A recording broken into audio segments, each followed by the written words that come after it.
वार्ता में स्वागत है। आज आप सभी को यहाँ देश में जो क्रिमिनल जस्टिस सिस्टम के 3 नए कानून आज से अमल में आ रहे हैं, इसके लिए आप सभी को निमंत्रित किया है।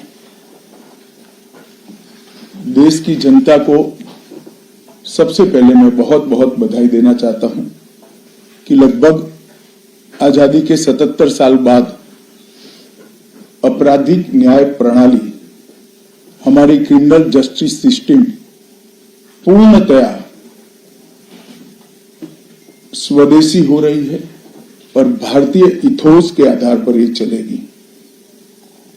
75 साल के बाद इस कानूनों पर विचार हुआ और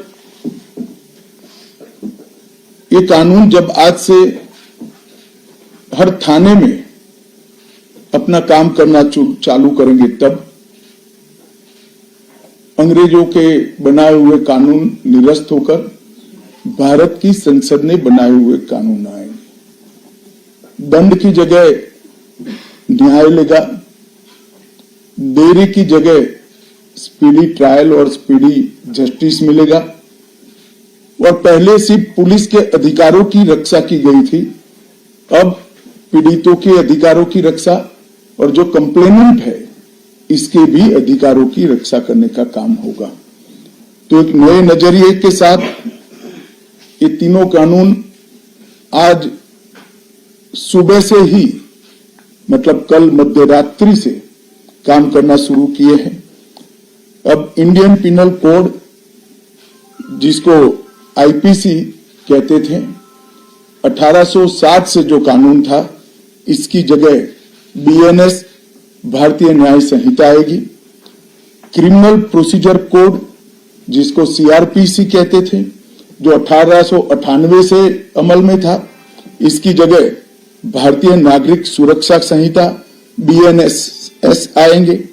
और इंडियन एविडेंस एक्ट 1872 से जो इस देश की क्रिमिनल जस्टिस सिस्टम को गवर्न करता था, इसकी जगह भारतीय साक्ष्य अधिनियम बीएसए लागू होगा। तो बीएनएस, बीएनएसएस और बीएसए के लागू होने से पूरी न्याय प्रणाली का आपराधिक कानूनों की पूर्णतया इसके अंदर हम कह सकते अब भारतीय आत्मा है। इसके ढेर सारे प्रावधान ऐसे किए गए हैं जिससे कई समूहों को फायदा होगा। कई सारी दफाएं जो अंग्रेजों के समय से विवाद में रही, इसको हटाकर आज के समय के अनुकूल धाराएं जोड़ी गई है। और कई सारी ऐसी चीजें जिससे भारतीय नागरिकों को परेशानी थी, इसको हटाकर नए प्रावधान किए गए हैं। सबसे पहले हमने इसमें हमारे संविधान के स्पिरिट के तहत दफाओं की और चैप्टर्स की प्रायोरिटी तय की है।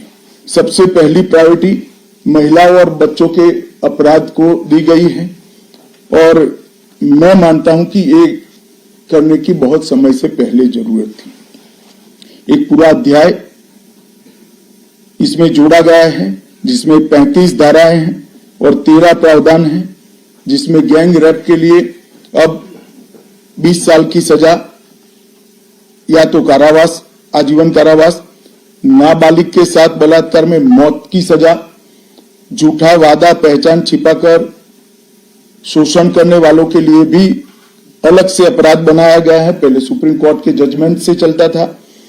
पीड़िता का बयान उसके घर पर महिला अधिकारियों की उपस्थिति में और अपने परिजनों की उपस्थिति में लेने का भी प्रावधान किया है।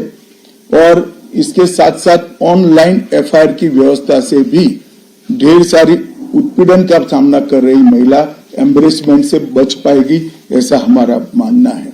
सालों से देश भर में मॉब लिंचिंग के अपराध के लिए कानून में कोई प्रावधान नहीं था। प्रावधान करने की मांग होती थी। पहली बार मॉब लिंचिंग को परिभाषित किया गया है। नस्ल, जाति, समुदाय, लिंग, जन्मस्थान, भाषा और अन्य कारणों से जो मॉब लिंचिंग होता है, इसमें 7 वर्ष के कारावास से लेकर मृत्यु की सजा और आजीवन कारावास तक इसके अंदर जोड़ा गया है। तो एक बहुत बड़े समय से जो मांग थी वो पूरी होने जा रही है। रात 2 एक ऐसा कानून था जो अंग्रेजों ने अपने शासन की रक्षा के लिए बनाया, चाहे महात्मा गांधी हो, चाहे तिलक महाराज हो, चाहे सरदार पटेल हो, सभी लोग यही कानून के तहत 6-6 साल की सजा काटे। इसी कानून के तहत केसरी पर प्रतिबंध लगाया गया था। वो अपने राज्य की सुरक्षा के लिए अंग्रेजों ने बनाया हुआ कानून था। राजद्रोह को हमने जड़ से समाप्त कर दिया है और देश विरोधी हरकतों के लिए नई धारा लेकर आए हैं। पहले सरकार के खिलाफ स्टेटमेंट देना गुनाह था, अब भारत की एकता और अखंडता को क्षतिग्रस्त करने के लिए ये कानून अमल में आएगा। तो आजादी के इतने सालों के बाद ये कानून में बदलाव हुआ है, जो एक बहुत बड़ा परिचायक है हमारे संविधान के स्पिरिट का। मैं आप सभी के सामने बड़े विश्वास के साथ कहता हूं कि ये तीनों कानूनों के पूर्ण स्पिरिट के साथ देश भर में लागू होने के बाद ये कानून सबसे आधुनिक न्याय प्रणाली का सर्जन करेंगे। टेक्नोलॉजी को हमने न केवल अपनाया है, आने वाले 50 सालों तक टेक्नोलॉजी में जो भी अनुसंधान होने की संभावनाएं हैं, ये सबको कानून के अंदर हमने व्याख्या के तौर पर समाहित किया है, जैसे आने वाले समय में भी जो अनुसंधान होंगे वो व्याख्यायित किए गए। ये विश्व की सबसे आधुनिक न्याय प्रणाली बनेगी, इसका मुझे विश्वास है। कंप्यूटराइजेशन की प्रक्रिया ऑलरेडी पूरी हो गई है। 99.9% थाने कंप्यूटराइज हो चुके हैं। ई रिकॉर्ड जनरेट करने की प्रक्रिया भी हमने 2019 से ही चालू कर दी थी। 0 FIR, ई FIR, चार्जशीट और जवाब, ये सभी डिजिटल होगा। किसी को बड़े बड़े जेरोक्स निकालकर करने की जरूरत नहीं है। 1 लाख पेज की चार्जशीट भी एक छोटे से पेन ड्राइव से जजेस के सामने जाएगी और पक्षकर्ताओं को दी जाएगी। 90 दिन के अंदर इस कानून में पीड़ित को, जिन्होंने न्याय की गुहार की है, उनको अपने केस का प्रोग्रेस ऑटोमेटिकली ऑनलाइन भेजा जाएगा। हमने इसके अंदर 7 साल और उससे ज्यादा सजा वाले सभी गुना में फोरेंसिक की टीम की विजिट को कंपलसरी कर फोरेंसिक एविडेंस को कानूनी जामा पहनाने का काम किया है। मैं मानता हूं कि इससे बहुत फायदा होगा। दोष सिद्धि का प्रमाण हम बहुत आगे तक ले जा पाएंगे। साक्ष्यों की